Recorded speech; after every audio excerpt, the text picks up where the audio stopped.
Hello' guys পুনৰ স্বাগতম জনাইছোঁ আমাৰ এটা চেনেল মুধুন অফিচিয়েল। চ' আজি আকৌ এটা গীত লৈ আহিছোঁ গাবৰ কাৰণে। চ' আজি হয়তো তাই উইনাৰ হ'ব অভিয়াছলি, কাৰণ মই এইটো গান কেতিয়াও গাই পোৱা নাই। একচুৱেলি শুনি বহুত ভাল লাগে। একচুৱেলি নাজানো কি গাম আমি, কিন্তু কথাটো হৈছে যিবিলাকে অলৰেডি এইটো গান গাই থৈছে ইমান ধুনীয়াকৈ, ৱাও। চ' আমি সেইটো সিহঁতক শুনি ভাল লগাৰ কাৰণে ভাবিছোঁ আমিও গাই চাওঁ। অ'কে, বেয়া নাপাব। চেম আগৰ প্ৰচেছ, যদি মোৰতো ভাল লাগে এটা লাইক দিব, আৰু তাইটো যদি ভাল লাগে এটা কমেণ্ট কৰিব, আৰু যদি দুজনৰে অলপ ভাল লাগে তেন্তে চেনেলটো ছাবস্ক্ৰাইব কৰি দিব, আমাৰ মুধুন অফিচিয়েল চেনেলটো। অ'কে, আমি ষ্টাৰ্ট কৰোঁ। গানটো গালে অফিচিয়েলি গম পাব। মই প্ৰথম নাজানো কাৰণ তাই অলপ বেছি পাৰিব। আচলতে এইটো চাইডে অলপ উঠাই কাহি অৱস্থা। অ'কে, তাত লৈ আনে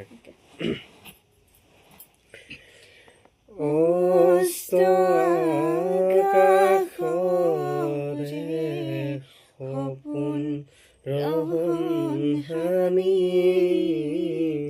ক্লান্ত লুইতৰে হেঙুলীয়া পানী বৈ যায়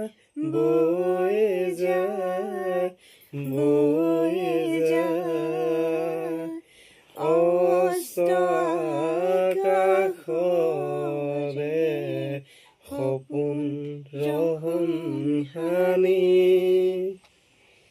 ক্লান্ত লুইতৰে হেঙুলীয়া পানী।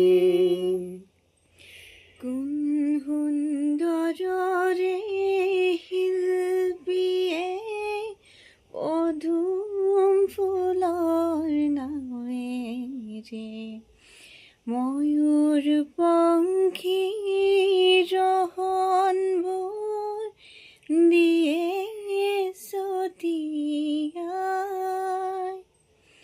দুয়ো পাৰে কত মানুহ, কত যে ইতিহাস,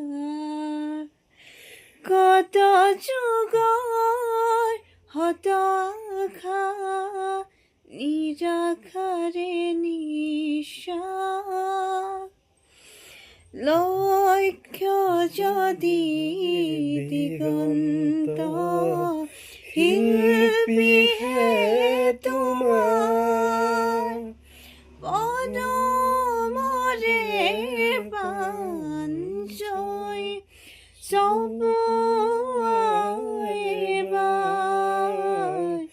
দেখিবা জীৱনৰে দিগন্ত পাৰ।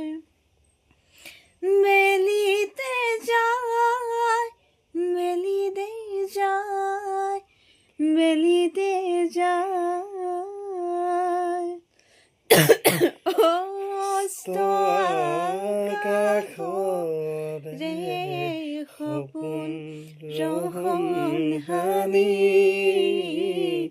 ক্লান্ত লুইতৰে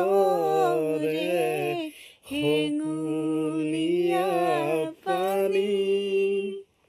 অ'কে, আজি মই হাৰ মাৰিছোঁ। মই গোৱা নাছিলোঁ, প্ৰেক্টিছো কৰা নাছিলোঁ। তাইৰ পৰাই প্ৰেক্টিচ কৰি গাই থাকোঁ। অ'কে দেন, জনাব নেক্সট ভিডিঅ' লগ পাম অন্য এটা গীতৰ সৈতে, হয়তো অন্য এটা কাহিনী হয়।